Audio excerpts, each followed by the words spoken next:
Ces derniers jours, les prévisionnistes de tous les principaux centres météorologiques des lieux du monde ont publié leurs prévisions pour le printemps 2026. Et ce qui y est écrit force les climatologues à utiliser des mots qui ne figuraient pas auparavant dans les documents officiels. Un printemps qui n'a jamais existé dans l'histoire des observations météorologiques. Le Kazakhstan a déclaré le code rouge de menace et 5 régions se préparent à des crues qui pourraient surpasser la catastrophe de 2024 quand 300 localités ont été inondées. La Russie attend jusqu'à 50 tornades dangereuses pour la saison, dans des régions où ce phénomène était rare. Les États-Unis se préparent à des inondations d'une ampleur telle que les crues printanières se sont transformées en catastrophes nationales. L'Europe se divisera en 2 mondes. Une partie recevra les tempêtes atlantiques, l'une après l'autre, avec des vents d'ouragans et des pluies torrentielles. L'autre connaîtra la chaleur et la sécheresse, et la température oscillera dans des limites anormales en 24 heures sur tout le continent. L'Atlantique se réchauffe jusqu'à des températures qui créent les conditions d'un développement explosif des ouragans. C'est quand une tempête tropicale se transforme en un monstre de 5e catégorie en 24 heures. Le Sahara se transforme en zone d'inondation catastrophique soudaine, sans temps ni avertissement. Le Moyen-Orient traverse sa 7e saison sèche consécutive, mais risque en même temps de recevoir des pluies dévastatrices, comme ce fut le cas en Arabie Saoudite et aux Émirats Arabes Unis.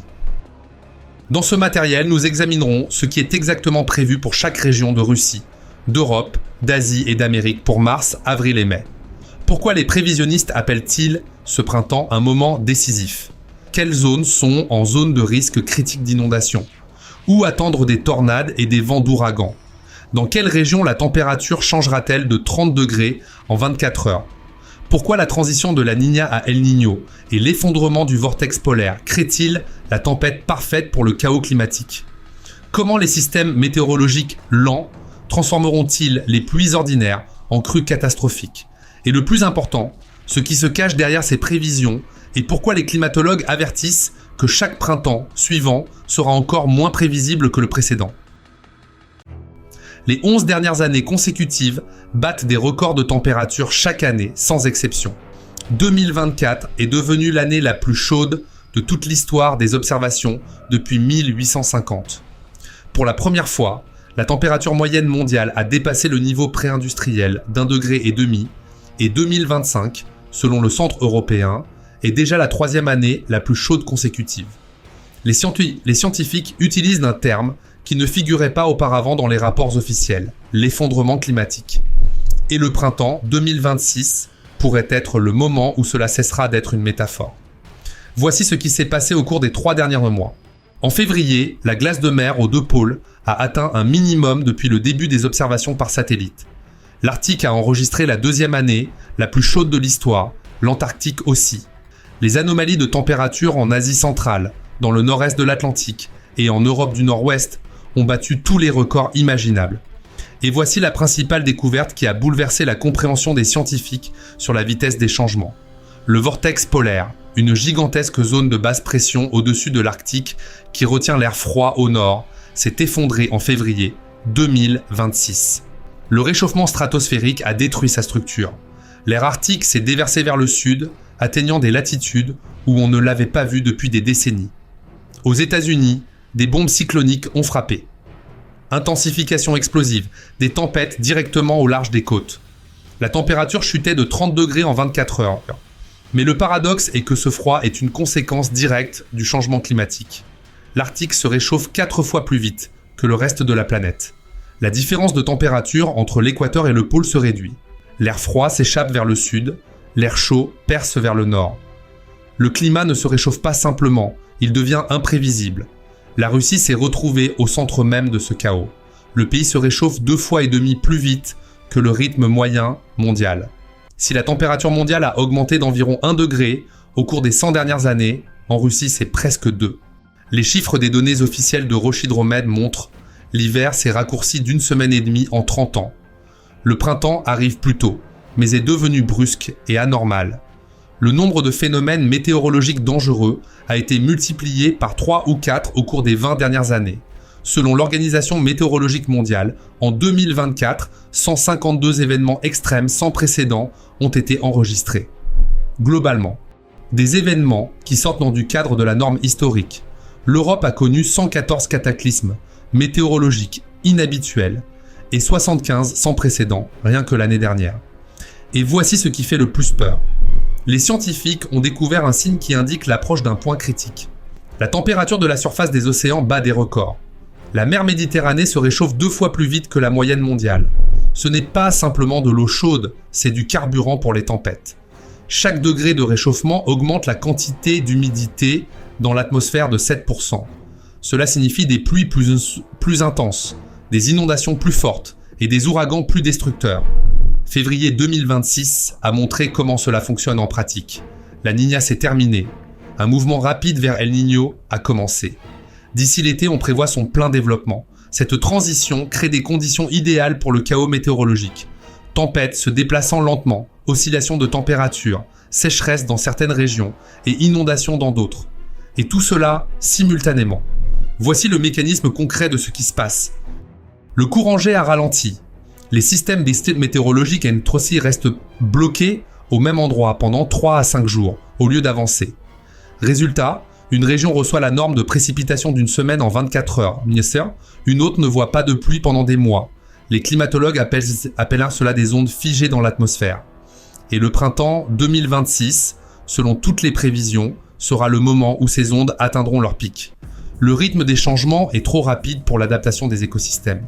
Ce qui se produisait auparavant en milliers d'années tient maintenant en une décennie. La génération actuelle sera témoin d'un changement climatique dont l'ampleur n'a pas d'analogue dans l'histoire de la civilisation humaine. Et toute cette restructuration du système climatique se traduit par ce que les prévisionnistes prévoient pour le printemps 2026. Une saison de contraste, une saison d'extrême, une saison qui pourrait changer à jamais notre compréhension de ce que devrait être le printemps. L'Europe se prépare à un printemps que les climatologues ont déjà appelé la saison de la fracture climatique. Le continent se divisera en 2 zones aux météos diamétralement opposées et la frontière passera en plein centre. L'Europe occidentale et centrale recevront une basse pression sur le territoire et une haute pression sur l'Atlantique Nord. Résultat, fréquentes tempêtes atlantiques avec vent fort et pluie torrentielle. Irlande, Royaume-Uni, France, Benelux, Allemagne. Tous seront sous le coup de cyclones, l'un après l'autre, venant de l'océan. Mars apportera des variations de température brusques, des fronts actifs et localement de fortes précipitations. Avril ajoutera le risque de gelée tardive après des périodes chaudes. Et mai sera le mois des pluies convectives et des orages. Les vents, par rafale lors du passage des fronts, peuvent atteindre une force d'ouragan. L'Europe du Sud-Est se trouvera dans la situation opposée. Températures au-dessus de la normale, sec. Mais ce n'est pas une raison de se réjouir. Après 6 saisons de pluie consécutives ratées en Afrique du Nord, le risque de sécheresse s'étendra à la Méditerranée. Espagne, Italie, Grèce se préparent à un déficit d'eau dès le printemps.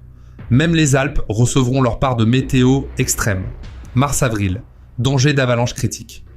Les prévisions montrent des chutes de neige supérieures à la normale en Europe du Nord. 1 à 2 mètres de neige fraîche par semaine.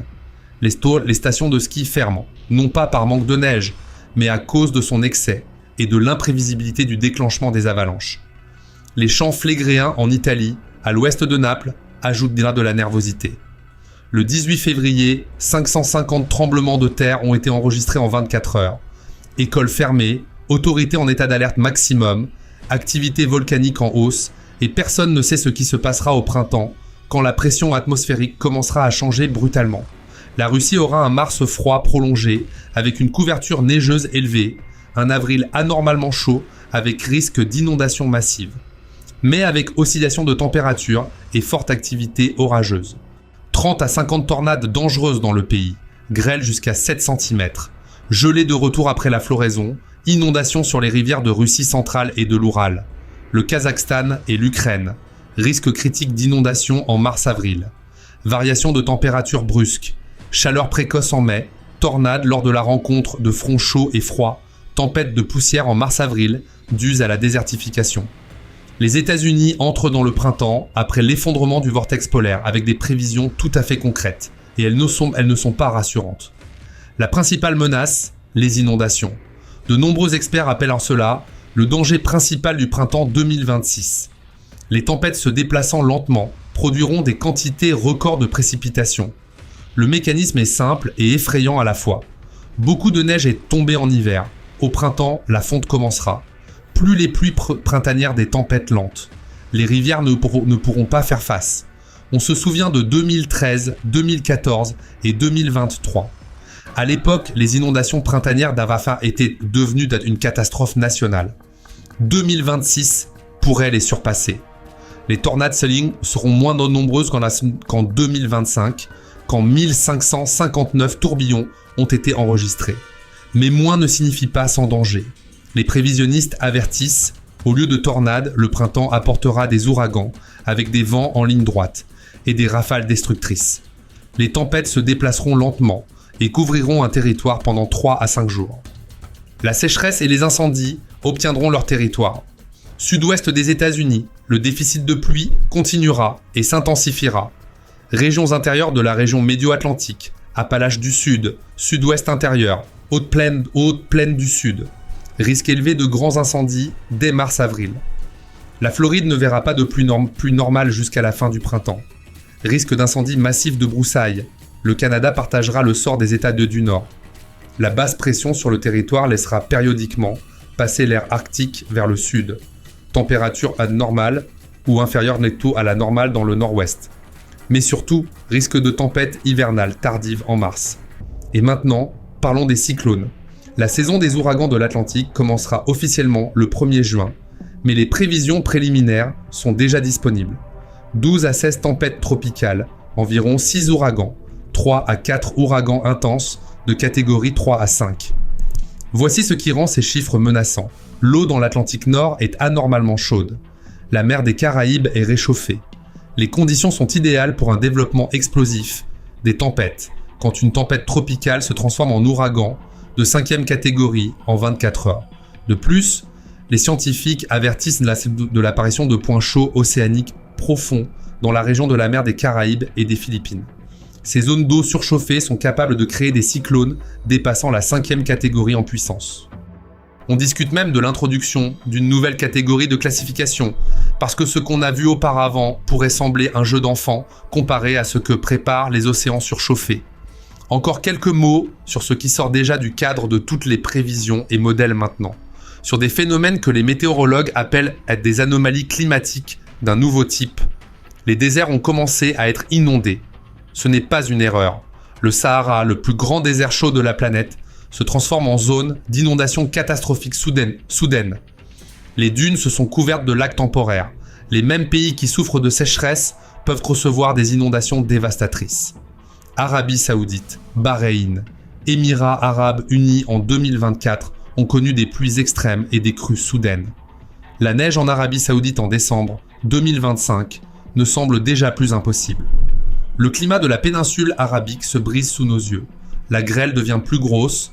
Le réchauffement climatique signifie des orages plus intenses, des courants ascendants plus forts dans les nuages.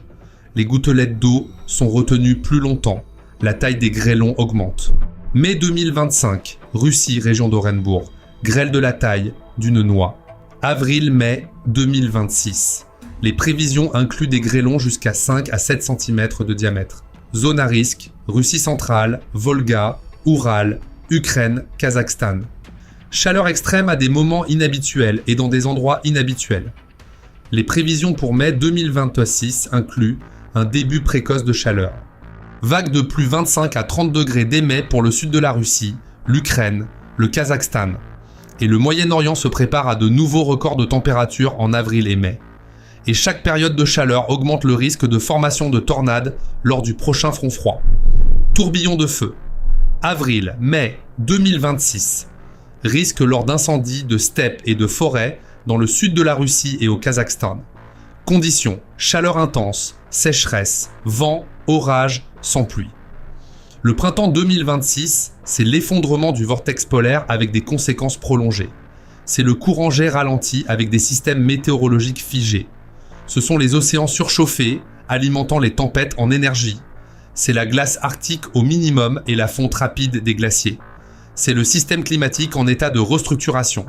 Les météorologues avertissent, chaque printemps suivant sera moins prévisible que le précédent. Les phénomènes extrêmes deviennent la norme. La géographie des phénomènes météorologiques dangereux s'élargit. Tornades en Russie, neige en Arabie Saoudite, inondations au Sahara, sécheresse en Amazonie le confirment.